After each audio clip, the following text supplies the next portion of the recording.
পাবনার পদ্মা নদী থেকে হাত বাঁধা এবং গলায় বাজারের ব্যাগ পেঁচানো অবস্থায় বস্তাবন্দি এক কিশোরীর মরদেহ উদ্ধার করেছে পুলিশ। তবে এখনও তার পরিচয় পাওয়া যায়নি। বুধবার সকাল 10টার দিকে সদরের ভাড়ারা ইউনিয়নের বলরামপুর পীরপুর পদ্মা নদীর তীর থেকে ভাসমান অবস্থায় এই মরদেহটি উদ্ধার করা হয়। পুলিশ ও স্থানীয়দের ধারণা, নিহত মেয়েটির বয়স আনুমানিক 14 থেকে 15 বছর হতে পারে। গলায় একটি রূপার চেইন রয়েছে। স্থানীয় সূত্রে জানা যায়, সকালে পদ্মার চরে কৃষকেরা কাজে যাওয়ার সময় তীরে ঠেকানো নৌকার পাশে একটি বস্তা ভাসতে দেখতে পায়। এমন সময় একজন বস্তার কাছে গিয়ে বুঝতে পারে যে ভিতরে মরদেহ আছে।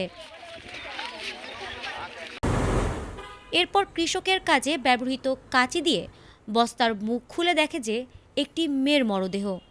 তখন তারা পুলিশে খবর দেয়। পুলিশ গিয়ে মরদেহ উদ্ধার করে। পাবনা সদর থানার ভারপ্রাপ্ত কর্মকর্তা তরিকুল ইসলাম ঘটনার সত্যতা নিশ্চিত করে বলেন, খবর পেয়েছি, ঘটনাস্থলে পুলিশের টিম পাঠানো হয়েছে। এখনও পরিচয় পাওয়া যায়নি। কী কারণে হত্যা হয়েছে এটাও জানা যায়নি। তবে পুলিশ তথ্য উদ্ঘাটনের কাজ করছে। Desk report, ATN Bangla.